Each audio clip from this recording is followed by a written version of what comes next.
ആമോസിന്റെ പുസ്തകത്തിൽ നിന്നുള്ള വായന 1-ാം അധ്യായം 1 മുതൽ 15 വരെയുള്ള തിരുവചനങ്ങൾ. ജനതകളുടെ മേൽ വിധി. തെക്കോവായിലെ ആട്ടിടയന്മാരിൽ ഒരുവനായ ആമോസിന്റെ വാക്കുകൾ.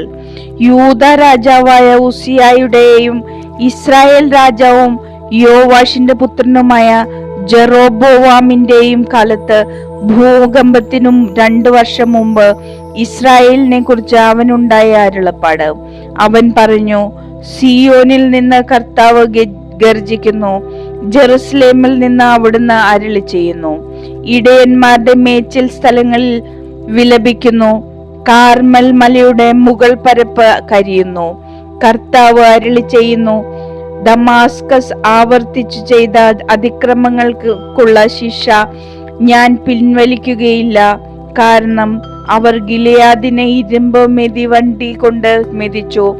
ആകയാൽ ഞാൻ ഹസായേലിന്റെ ഭവനത്തിന്മേൽ അഗ്നി അയക്കും, ബെൻഹദാദിന്റെ ശക്തി ദുർഗങ്ങളെ അത് വിഴുങ്ങിക്കളയും.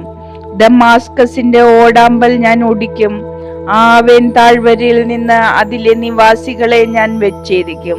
ദേദനിൽ നിന്ന് ചെങ്കോലേന്തുന്നവനെയും സിറിയക്കാർ കീറിലേക്ക് പ്രവാസികളായി പോകും. കർത്താവ് അരുളി ചെയ്യുന്നു, ഗാസ ആവർത്തിച്ചു ചെയ്ത അതിക്രമങ്ങൾക്കുള്ള ശിക്ഷ ഞാൻ പിൻവലിക്കുകയില്ല. കാരണം ഏദോമിനു വിട്ടുകൊടുക്കാൻ വേണ്ടി ഒരു ജനത്തെ മുഴുവൻ അവർ തടവുകാരായി കൊണ്ടുപോയി. ഗാസയുടെ മതിലിന്മേൽ ഞാൻ അഗ്നി അയക്കും, അവളുടെ ശക്തി ദുർഗങ്ങളെ അത് വിഴുങ്ങിക്കളയും. അഷ്ദോദിൽ നിന്ന് അതിലെ നിവാസികളെ ഞാൻ വിച്ഛേദിക്കും. അഷ്കലോണിൽ നിന്ന് ചെങ്കോലേന്തുന്നവനെയും എക്രോണിനെതിരെ ഞാൻ കൈ ഉയർത്തും. ഫിലിസ്തീനിൽ അവശേഷിക്കുന്നവർ നശിക്കും. ദൈവമായ കർത്താവാണ് അരുളി ചെയ്യുന്നത്. കർത്താവ് അരുളി ചെയ്യുന്നു, ടയർ ആവർത്തിച്ച് ചെയ്ത അതിക്രമങ്ങൾക്കുള്ള ശിക്ഷ ഞാൻ പിൻവലിക്കുകയില്ല. കാരണം അവർ ഒരു ജനത്തെ മുഴുവൻ ഏദോമിനെ ഏൽപ്പിച്ചു കൊടുത്തു. സാഹോദര്യത്തിന്റെ ഉടമ്പടി അവർ വിസ്മരിച്ചു. ആകയാൽ ഞാൻ ടയറിന്റെ മതിലിന്മേൽ അഗ്നി അയക്കും, അവളുടെ ശക്തി ദുർഗങ്ങളെ അത് വിഴുങ്ങിക്കളയും. കർത്താവ് അരുളി ചെയ്യുന്നു, ഏദോം ആവർത്തിച്ചു ചെയ്തത് അതിക്രമങ്ങൾക്കുള്ള ശിക്ഷ ഞാൻ പിൻവലിക്കുകയില്ല. കാരണം അവൻ സ്വസഹോദരനെ വാളുമേന്തി അനുധാവനം ചെയ്തു, തെല്ലും കരുണ കാണിച്ചില്ല. അവന്റെ കോപം കെടാതെ ജ്വലിച്ചു നിന്നു, ക്രോധം ആളിക്കത്തിക്കൊണ്ടിരുന്നു.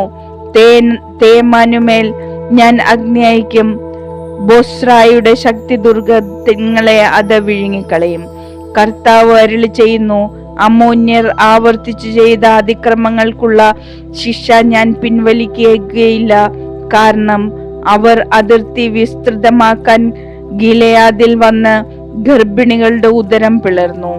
ആകയാൽ ഞാൻ റബ്ബായുടെ മതിലിന്മേൽ അഗ്നി അയക്കും, അവളുടെ ശക്തി ദുർഗങ്ങളെ അത് വിഴുങ്ങിക്കളയും. യുദ്ധദിനത്തിൽ അട്ടഹാസവും ചുഴലിക്കാറ്റിന്റെ ദിനത്തിൽ കൊടുങ്കാറ്റും അതിന് അകമ്പടി സേവിക്കും. അവരുടെ രാജാവ് നാട് കടത്തപ്പെടും, അവനും പ്രഭുക്കന്മാരും ഒരുമിച്ച് തന്നെ. കർത്താവാണ് അരുളി ചെയ്യുന്നത്.